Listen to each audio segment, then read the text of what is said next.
जय हिंद, नमस्कार दोस्तों। मैं सुनील राव स्वागत करता हूं आपके अपने YouTube channel A to Z forum में। दोस्तों आज के इस वीडियो में हम बात करने वाले हैं एसएससी जेडी भर्ती 2025 के बारे में। तो जितनी आपके एग्जाम डेट्स निकल चुकी है, जैसे 4 फरवरी की तीनों शिफ्टें हैं, 5 फरवरी है, 6 फरवरी है, 7 फरवरी है, अभी आपकी 8 और 9 फरवरी की छुट्टी है। तो भाई जिन बच्चों का एग्जाम हो चुका है और जिन बच्चों का एग्जाम होने वाला है, तो उनको मैं बताने वाला हूं कि इन शिफ्टों का जो एग्जाम के लेवल के हिसाब से आपका शिफ्ट स्कोर क्या हो सकता है, general, OBC, SC, ST, EWS, male plus में फीमेल दोनों के लिए। ठीक है, अगर आपका आने वाले दिनों के अंदर एग्जाम है तो आपने इन शिफ्टों का रिव्यू जरूर किया होगा। 100% आप में से सभी बच्चों ने रिव्यू किया होगा, तो आपको पता चलेगा कि क्या मैं इतने कर सकता था या फिर कर सकती थी, कि इन शिफ्टों के अंदर मैं इतनी कर सकता था। तो आगे आने वाले जितनी शिफ्टें होंगी तो उनके अंदर, जैसे आपका आगे आने वाले दिनों के अंदर एग्जाम है, तो आपको आइडिया लग जाएगा कि मेरे इतने नंबर पे हो सकता है, तो मुझे कितना अटेम्प्ट करना चाहिए। सभी शिफ्टों को मैं अलग अलग लिखूंगा दोस्तों, सभी का मैं आपको अच्छे तरीके से बताऊंगा कि किस शिफ्ट का लेवल क्या था और किस शिफ्ट के अंदर बच्चे कितने अटेम्प्ट कर पा रहे थे, आगे की शिफ्टों में कितने अटेम्प्ट कर पा रहे थे, पहले शिफ्ट स्कोर क्या था, बाद में शिफ्ट स्कोर क्या है। दोस्तों क्या होता है कि सबसे पहली शिफ्ट होती है ना, उसको बच्चे कहते हैं कि हार्ड होती है, लेकिन अगर ऐसा हो कि पहले दिन का एग्जाम दे दे इजी एग्जाम दे दे और बाद में 3 से 4 दिन बाद में एग्जाम दे दे हार्ड, तो भाई इस शिफ्ट को फिर हार्ड किस तरीके से कहोगे। ठीक है, ये मानते हैं कि पहले दिन जब बच्चे जो बैठते हैं तो उनके सामने एकदम से नया होता है।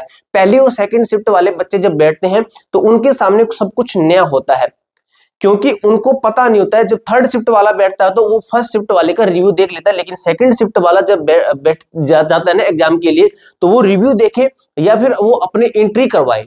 ठीक है, मैं भी स्टूडेंट हूं आपकी तरह, तो मुझे भी पता है कि फर्स्ट और सेकंड शिफ्ट वालों को ज्यादा बेनिफिट नहीं होता है, लेकिन बाद वाली शिफ्ट है वो बेनिफिट ले लेती है। अगर उनका एग्जाम हार्ड बना दे, कि मैथ उनकी हार्ड बना दी, कैलकुलेटर बना दे, तो फिर वो कहां पे जाएंगे। ठीक है, तो आपको वो चीज डरने की जरूरत नहीं है। अगर आपका एग्जाम बाद में अगर हार्ड बनता है, यानी कि अभी 2 दिन की छुट्टी आपकी, 2 दिन की छुट्टी के बाद में आपका डायरेक्ट एग्जाम होगा, तो भाई एग्जाम के अंदर कुछ न कुछ बदलाव जरूर देखने को मिलेगा। 100% कुछ न कुछ चेंजेस देखने को मिलेगा। मैंने सीजीएल के एग्जाम देखे हैं, मैंने सीएचएसएल के देखे, एमटीएस के देखे, मैंने देखा भाई छुट्टी के बाद में उतार या चढ़ाव जरूर करता है। टीसीएस उतार या चढ़ाव जरूर करता है, तो वो आपको चेंजेस देखने को मिलेंगे, देख लेना। ठीक है, अब दोस्तों मैं इस जो है आपका सिर्फ स्कोर बता देता हूं, इसको मैं कर देता हूं रफ। आपका सिर्फ स्कोर है ना भाई फिजिकल क्वालिफाई के लिए। ठीक है, अब ये नहीं है कि मैं आपको बिल्कुल कम ही बता दूंगा, अब ये भी नहीं है कि आपको मैं बिल्कुल हाई बता दूंगा। जो आपके एनालिसिस से बन पाया है वो आपके साथ में शेयर करूंगा, क्योंकि भाई मैंने बच्चों से पर्सनली बात की है इंस्टाग्राम पे और बच्चों का रिव्यू देखा है। मैंने वीडियो देखी है यूट्यूब पे भाई, अब ये नहीं है कि मैं उनकी वीडियो नहीं देता हूँ। तो मैंने भी काफी वीडियो देखी है भाई, पूरा दिन मैं वीडियोस देखता रहता हूँ कि बच्चे क्या कह रहे हैं। मैंने बच्चों से बात की, लेकिन जब हम पर्सनली, अगर मुझे पता है कि मुझे किस तरीके से बच्चे से पूछना चाहिए कि मैं आपको कुछ यहाँ पे बता सकूं, तो उस तरीके से मैंने पूछ के आपको मैं ये बता रहा हूँ।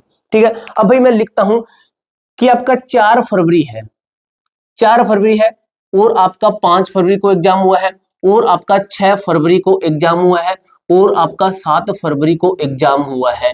ठीक है, कितनी कितनी शिफ्टों के अंदर आपका first second third shift, first second third shift, first second third shift, first second third shift. ठीक है, टोटल कितनी शिफ्टें हुई, तो टोटल हुई आपकी 3 और ये 4, यानी कि 12 शिफ्टें हुई आपकी।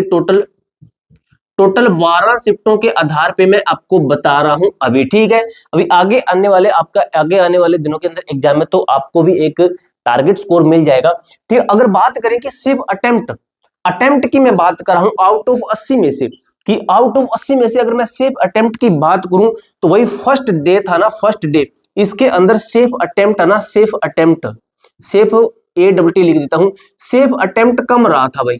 ठीक है, कम रहा था, सेफ अटेम्प्ट कम रहा था। और फिर ये वाली शिफ्ट आई थी जो 5 फरवरी वाले दिन क्या था, फिर 5 फरवरी वाले दिन सेफ अटेम्प्ट है ना, ये थोड़ा सा नॉर्मल हो गया, यानी कि हम कह सकते हैं कि मीडियम हो गया। इन द सेंस कहें कि लगभग बच्चे इस दिन कितने कर रहे थे, इस दिन बच्चे कर रहे थे 70 से 75 क्वेश्चन कर रहे थे, और ये क्वेश्चन वो है जो इन बच्चों को आते थे, तुक्का नहीं मार रहे थे। लेकिन बाद में पता, कुछ बच्चे भी होते हैं, भोले बच्चे होते हैं जिनको पता नहीं होता, जो इंटेलिजेंट बच्चे उनको तो पता, वो 80 में से 80 करके आए हैं। अब ये नहीं कि शिफ्ट के अंदर बच्चे 80 में से 80 नहीं करके आए, काफी बच्चे 80 में से 80 करके आए हैं। और जो मीडियम था इसके अंदर बच्चे भी ये मान लीजिए कि 75 प्लस या 75 के आसपास करके आए। लेकिन इन 2 शिफ्टों की बात करें, इन 2 डेज की 6 शिफ्टों की बात करें, तो बच्चों का मैक्सिमम अटेम्प्ट रहा है क्या रहा है, मैक्सिमम अटेम्प्ट रहा है 80 में से 80 बच्चों ने करके आए हैं। तो 80 में से 80 करके आए हैं और ये 75 करके आए, तो किसको बेनिफिट होगा? अगर मेरे से पूछो तो मैं कहूंगा इनको बेनिफिट होगा, क्योंकि 1/8 नेगेटिव मार्किंग से इतना ज्यादा नुकसान नहीं हो रहा है। अगर 10 क्वेश्चन के अंदर तुक्का लगा देते हो तो आपका पॉजिटिव नंबर के अंदर ही मार्क्स जाएगा, कहीं ना कहीं देख लेना भाई। 8 अगर तुक्का मारते हो 10 के अंदर तो आपके 3 या 4 तो सही हो जाएंगे, जिससे आपको बेनिफिट ही होगा। ठीक है, तो ये आपका हुआ कि मैक्सिमम अटेम्प्ट यहाँ पे ज्यादा चला गया है। ठीक है, मैक्सिमम अटेम्प्ट ज्यादा चला गया है। अब इनका कम रहा है, इनका आपका मान लीजिए कि कम रहा है। अब इसके बाद मैं बात करता हूं कि जो 7 फरवरी वाले हैं, इनके सामने एक चुनौती और भी थी। 7 फरवरी वालों के सामने, आज की बात कर रहा हूं मैं, जो आपके इस डे की बात कर रहा हूं, ठीक है, 7 फरवरी की मैं बात कर रहा हूं। 7 फरवरी वाले दिन एक चुनौती मैंने देखी कि इनकी जो मैथ है ये कहीं ना कहीं थोड़ी सी हार्ड दे दी इन्होंने। ठीक है, जीके तो वैसे दोस्तों सभी की हार्ड दी है, लेकिन मैथ 7 फरवरी की कहीं ना कहीं मैंने देखा कि मैथ थोड़ी सी हार्ड दे दी, लेकिन इन डेज के अंदर मैथ है ना थोड़ी इजी दी थी। ठीक है, रीजनिंग इजी थी, हिंदी इजी थी, जीके सभी में हार्ड थी। इसके अंदर जीके भी आपकी क्या थी, जीके भी आपकी हार्ड थी, जीके भी आपकी हार्ड थी। ठीक है, अब दोस्तों ये मैंने चीजें देखी है, आपके सामने मैंने फेस की है ये चीजें कि भी ये सिस्टम है कि इस दिन हार्ड एग्जाम दे दिया, इस दिन नॉर्मल था, कि इस दिन मैथ हार्ड दे दी, बाकी सब चीजें हार्ड है। और बच्चे मैक्सिमम अटेम्प्ट ज्यादा कर रहे हैं, क्योंकि बच्चों को पता चलेगा, बच्चों को काफी यूट्यूबरों ने बता दिया कि 80 में से 80 करके आइए, आपको नुकसान नहीं होने वाला है। ठीक है, अब भाई फाइनली हम अब बात कर लेते हैं कि इतने जो रिव्यू है, एनालिसिस है, आपको मैंने कुछ चीजें बता दी, अब जिससे आपको पता चला कि कैसे एग्जाम का जो सिस्टम अभी बैठ रहा है। अब मैं लिख देता हूं आपका सिर्फ स्कोर।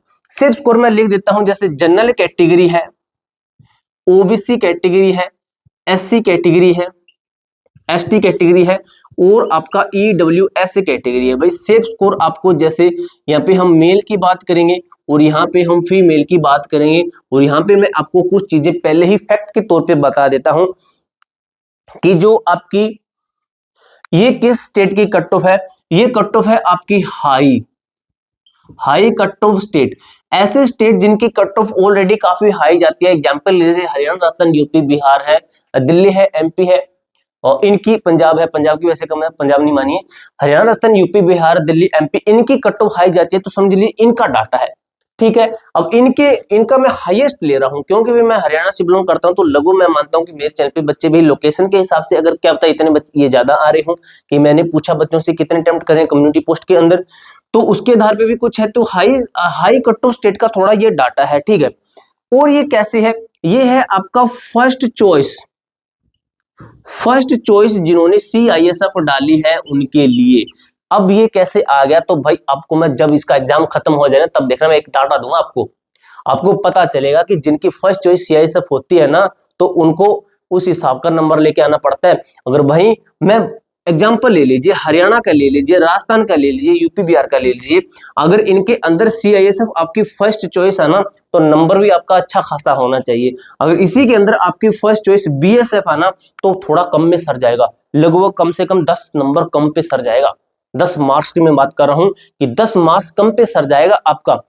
ठीक है, इतना डिफरेंस होता है, फर्स्ट चॉइस के हिसाब से भी आपका नंबर बनता है। ठीक है, और स्टेट वाइज बनता है, ऑल स्टेट वाइज, स्टेट के अंदर आपके जैसे नक्सल है, जनरल है, बॉर्डर एरिया है, इनके हिसाब से कट ऑफ बनती है। और दोस्तों कट ऑफ आपकी काफी फैक्टर पे ऊपर इनके ऊपर डिपेंड करते हैं, तो इनमें से 2 चीजें मैंने आपको बता दी है कि आपका जिनकी फर्स्ट चॉइस है उनकी ये कट ऑफ है, जो आपको अभी बताऊंगा।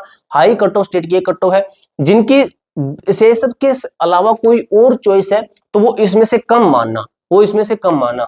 हाई कट ऑफ स्टेट जो आपको मैंने स्टेट अभी बताए हैं, उनमें से अलग कोई आपका स्टेट है तो वो अपना कम माना। ठीक है, पहले ये चीजें मैं क्यों क्लियर कर रहा हूं कि बाद में बच्चे कमेंट ना कर दे, कोई जैसे भाई आंध्र प्रदेश का कोई कमेंट कर दे कि भाई इतनी कट ऑफ, तेरा दिमाग खराब हो गया क्या। बच्चे लिख देते हैं, जो मन में वो लिख देते हैं। ठीक है, उनका मुंह नहीं पकड़ सकता, मैं हाथ नहीं पकड़ सकता, वो लिख सकते हैं कि भाई तू इतना हाई क्यों बता रहा है। तो ऑलरेडी मैंने चीजें क्लियर की है कि वो कमेंट ना करे। ठीक है, उसके अलावा भी काफी होते हैं जिनको पता नहीं होता, भी दिमाग काम नहीं करता, पता नहीं वो पीछे से संस्कार ऐसे होते हैं, तो वो कुछ ना कुछ बोली जाती है। ठीक है, अब मैं आपको सिर्फ स्कोर बताता हूं, आउट ऑफ 160 में से आपको ये सेफ स्कोर बता रहा हूं, जो कि आपका है जनरल का, आपका इन शिफ्टों का और आगे आने वाली शिफ्टों का। ठीक है, 130 से 140 आपका सेफ है। PST ना मानिए कि आपका फाइनल भी इतने पे हो जाए। ठीक है, क्योंकि विदाउट नॉर्मलाइजेशन होकर आपका हाई जा सकता है, ठीक है। ओबीसी की हम बात करें तो 130 से लेके 140 सेम है, ईडब्ल्यूएस भी आपका सेम है। अभी तक दोस्तों आपको ये लग रहा है कि कम है या ज्यादा है, क्योंकि अभी आपके एग्जाम ही तो 12 शिफ्ट 42 शिफ्टों के एग्जाम अभी होने हैं, ठीक है। टोटल 42 शिफ्टों के 30 शिफ्टें अभी बाकी है आपकी, तो उनका सभी का बनेगा, आंसर की आएगी, उसके बाद में जो डाटा बताएंगे ना उसके ऊपर मैं लिखूंगा 100% आपकी ये कट ऑफ रहेगी, ठीक है। अभी तक आपका एक्सपेक्टेड है। अब इन दो की बात करें, एससी और एसटी की बात कर लेते हैं, तो इनका है 120 से 130 नंबर पे आपका हो जाएगा। अगर फीमेल की बात करें तो फीमेल -3 से -4 नंबर इनमें से कर लेना, कि इसमें से 3 कीजिए माइनस या 4 माइनस कीजिए तो 126 से 136, ठीक है।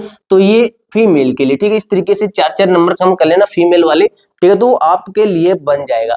तो ये दोस्तों कुछ डाटा है आपके साथ मैंने शेयर किया है कि थोड़ा बच्चों को राहत मिले, थोड़ा उनको हल्की सांस आए कि भी हमारा सेफ स्कोर क्या रह सकता है। तो एग्जाम पिछले के जैसा ही है, एग्जाम का लेवल वही है, पोस्टें कम है, फॉर्म ज्यादा आए हैं, तो ये चीजें भी थोड़ी देख के चलिए भाई, आपको क्लियर होगा, ठीक है।